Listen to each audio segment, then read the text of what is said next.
ಹುಬ್ಬಳ್ಳಿಯಲ್ಲಿ ಒಂದೇ ತಿಂಗಳಲ್ಲಿ ಇಬ್ಬರು ಯುವತಿಯರು ಕೊಲೆಯಾಗಿದ್ದಾರೆ. ಹೀಗಾಗಿ ಜಿಲ್ಲೆಯಲ್ಲಿ ಮಹಿಳೆಯರಿಗೆ ರಕ್ಷಣೆ ಇಲ್ವಾ, ಅಥವಾ ಮಹಿಳೆಯರಿಗೆ ಆತ್ಮಸ್ಥೈರ್ಯ ಧೈರ್ಯ ಹೊರಟು ಹೋಗಿದೆಯಾ ಈ ಘಟನೆಗಳಿಂದ ಅಂತ? ಎಸ್, ಅಂಥದ್ದೇ ವಾತಾವರಣ ನಿರ್ಮಾಣವಾಗಿದೆ. ಹೀಗಾಗಿ ಮಹಿಳೆಯರಲ್ಲಿ ಆತ್ಮಸ್ಥೈರ್ಯವನ್ನು ತುಂಬಲಿಕ್ಕೆ ಪೊಲೀಸರು ಮುಂದಾಗ್ತಾ ಇದ್ದಾರೆ.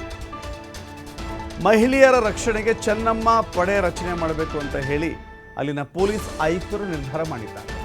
ಯುವತಿಯರು ಕೊಲೆಯಿಂದ ಸದ್ಯ ಬೆಚ್ಚಿ ಬಿದ್ದಿದ್ದಾರೆ. ಅಂದರೆ ಅವಳಿ ನಗರ ಒಂದು ರೀತಿ ಭಯದ ವಾತಾವರಣ ಇದೆ. ಹೀಗಾಗಿ ಮಹಿಳೆಯರಲ್ಲಿ ಸ್ಥೈರ್ಯ ಧೈರ್ಯ ಈಗ ತುಂಬುವುದು ಬಹಳ ಅನಿವಾರ್ಯ ಅಂತ ಕಾಣಿಸುತ್ತೆ. ಹೀಗಾಗಿ ಅಂಥ ಕೆಲಸಕ್ಕೆ ಪೊಲೀಸರು ಮುಂದಾಗ್ತಾ ಇದ್ದಾರೆ. ಚೆನ್ನಮ್ಮ ಪಡೆಯನ್ನು ರಚಿಸಿದ್ದಾರೆ.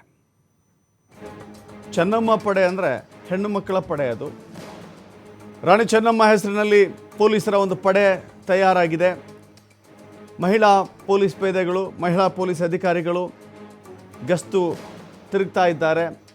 ಹೆಣ್ಣು ಮಕ್ಕಳು ಸೇರುವಂಥ ಜಾಗ, ಬಸ್ ನಿಲ್ದಾಣನೋ ಅಥವಾ ಮಾರ್ಕೆಟೋ ಅಥವಾ ಸೂಪರ್ ಮಾರ್ಕೆಟ್ಗಳು, ಹೀಗೆ ಎಲ್ಲ ಕಡೆಗಳಲ್ಲಿ ಹೋಗಿ ಮಹಿಳಾ ಪೊಲೀಸ್ ಅಧಿಕಾರಿಗಳು, ಮಹಿಳಾ ಪೊಲೀಸ್ ಪೇದೆಗಳೇ ಹೋಗ್ತಾ ಇದ್ದಾರೆ. ಮಹಿಳೆಯರನ್ನ ಮಾತಾಡಿಸ್ತಾ ಇದ್ದಾರೆ, ಮಹಿಳೆಯರಿಗೆ ಧೈರ್ಯ ತುಂಬ್ತಾ ಇದ್ದಾರೆ. ಇದು ಚೆನ್ನಮ್ಮ ಪಡೆ ಕೆಲಸದ ವೈಖರಿಯನ್ನು ನಾವು ಗಮನಿಸ್ತಾ ಇದ್ದೀವಿ.